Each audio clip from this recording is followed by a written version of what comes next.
भोजन शरीर के लिए विभिन्न आंतरिक क्रियाओं एवं बाहरी कार्यकलापों हेतु मात्र ऊर्जा का स्रोत ही नहीं अपितु शरीर को स्वस्थ व बलवान रखने का उत्तम साधन होने के साथ साथ मनोवृत्ति का निर्धारण भी करता है।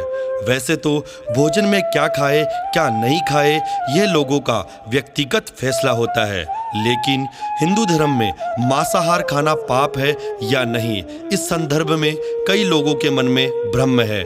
आज भी कई जगह देखने को मिलता है कि मांसाहार ग्रहण करने वाले शाकाहारी को घास फूस खाने वाले मानते हैं, जबकि शाकाहारी मांसाहारी को जानवरों पर अत्याचार करने वाले मानते हैं। इसके पीछे का वास्तविक रहस्य क्या है, आओ जानते हैं इस संदर्भ में महत्वपूर्ण जानकारी कि हिंदू धर्म में मांसाहार पाप है या नहीं। नमस्कार साथियों, एक बार फिर से स्वागत है आपका हिंदुइज्म मिस्ट्री में। हिंदू धर्म में मांस खाना मना है या नहीं, इस संबंध में कई लोगों के मन में भ्रम है। शाकाहारी भोजन को हिंदू धर्म में उत्तम माना गया है, लेकिन मांस खाने को लेकर कोई सख्त अनुदेश नहीं दिया गया है, क्योंकि बहुत सी जगह हम पशु बलि को मान्यताओं के साथ जोड़ते हैं। लेकिन वेद ही हिंदू धर्म के ग्रंथ हैं। वेदों का सार उपनिषद और उपनिषदों का सार गीता है। यहाँ तीनों का मत जानेंगे। वेदों में मांस खाने के संबंध में स्पष्ट मना किया गया है। वेदों में पशु हत्या पाप मानी गई है। वेदों में कुछ पशुओं के संबंध में तो सख्त अनुदेश दिए गए हैं कि पशु बलि पाप है। गीता के अनुसार अन्न से ही मन में विचार बनते हैं। जो मनुष्य सात्विक भोजन ग्रहण करता है उसकी सोच भी सात्विक होती है। अतः सात्विकता के लिए भोजन सात्विक एवं तामसिक कार्यों के लिए तामसिक भोजन होता है। यदि कोई सात्विक व्यक्ति तामसिक भोजन ग्रहण करने लगे तो उसके विचार और कर्म भी तामसी हो जाते हैं। वैदिक धर्म में अहिंसा को सबसे परम धर्म माना गया है। वही हिंसा जो अत्याचारी से अपनी रक्षा के लिए न की गई हो उसे सबसे बड़ा अधर्म माना जाता है। मांस का भोजन इसी प्रकार हिंसा से प्राप्त होता है। इस प्रकार से हिंदुओं के लिए मांस भक्षण की घोर निंदा की गई है। वेदों में बताया गया है कि जो दूसरों के मांस से अपना मांस बढ़ाना चाहते हैं उससे बढ़कर नीच और निर्दयी मनुष्य दूसरा कोई नहीं। और यह भी बताया गया है कि जो मांस का परित्याग कर देता है वह सब प्राणियों में आदरणीय एवं सब जीवों का विश्वसनीय एवं सम्मानीय होता है। अर्थवेद में कहा गया है कि मनुष्य को चावल, दाल, गेहूं आदि खाद्य पदार्थ आहार के रूप में ग्रहण करने चाहिए। यही सबसे उत्तम और रमणीय खाद्य पदार्थ हैं। तुम किसी भी नर या मादा की कभी हिंसा मत करो। वह लोग जो नर एवं मादा भ्रूण और अंडों के नाश से उपलब्ध हुए मांस को कच्चा या पकाकर खाते हैं, तुम्हें उनका विरोध करना चाहिए। इसके अलावा ऋग्वेद में बताया गया है कि गाय विश्व की माता है और उनकी रक्षा में ही समाज की उन्नति है। मनुष्य को उनके समान सभी चार पैरों वाले पशुओं की रक्षा करनी चाहिए। स्कंद पुराण में बताया गया है कि जो मनुष्य मांस खाता है उसके जीवन को धिक्कार है। ऐसे मनुष्य को ना तो मनुष्य लोक में सुख मिलता है और ना ही मृत्यु के बाद दूसरे लोक में सुख मिलता है।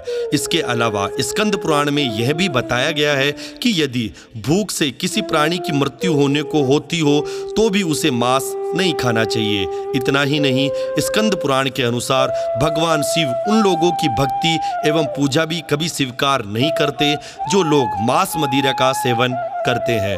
इन तमाम बातों से सिद्ध होता है कि जब जानवरों को मार नहीं सकते तो खाने के लिए मांस कहां से आएगा। मतलब साफ है कि मांसाहार धार्मिक दृष्टि से वैध है। साथियों, वैज्ञानिक दृष्टिकोण से देखें तो भारतीय परंपराओं के अनुसार भोजन के ताजा एवं पौष्टिक होने के साथ साथ उसको ग्रहण करने का भी ढंग उत्तम एवं शरीर के अनुकूल होना चाहिए। शरीर की आंतें अपनी तरफ से किसी भी पदार्थ को पचाने को पुरजोर प्रयत्न करती है, जोर लगाकर अपने को संकुचित करती है और अंत में भोजन को आगे धकेल देती है। अंत में परिणाम स्वरूप अधपचा या अनपचा भोजन आंतों से बाहर निकलता है।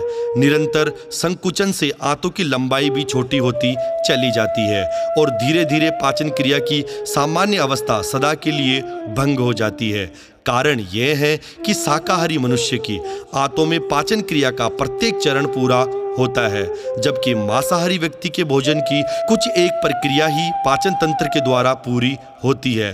तात्पर्य यह है कि यदि हमारी आंतों को या आहार नाल के पास ये प्रवृत्ति होती कि वह मांस को पचा सके, तो आंतें भी तो मांस की ही है, वह स्वयं क्यों नहीं पच जाती। मांस पचता नहीं, न पचने पर अनेक विकार उत्पन्न होंगे और नरसंगिक क्रियाओं में व्यवधान उत्पन्न होगा, अनैतिक अवांछित विचार एवं भाव उत्पन्न होंगे और पाप कर्मों में वृद्धि होती चली जाती है।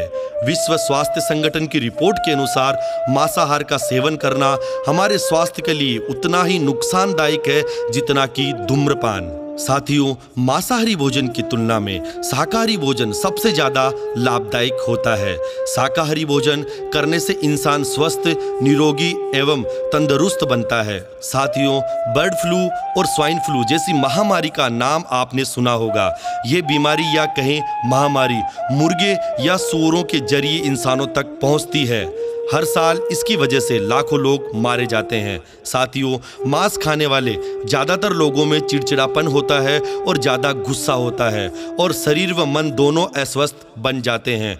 गंभीर बीमारियों की चपेट में ज़्यादा आते हैं। इन बीमारियों में हाई ब्लड प्रेशर, डायबिटीज़, दिल की बीमारी, कैंसर, गुर्दे का रोग, गठिया और अल्सर शामिल हैं। विश्व के विकसित देशों के वैज्ञानिक एवं चिकित्सक भी भारतीय सोच का अनुसरण कर ये मानने लगे हैं कि मांसाहार कैंसर एवं अन्य असाध्य रोगों का कारण होने के साथ साथ जीवन अवधि को भी छोटा कर रहा है, जबकि शाकाहारी शरीर की प्रतिरोधक क्षमता में वृद्धि कर बीमारियों से लड़कर जीवन अवधि को बढ़ाता है।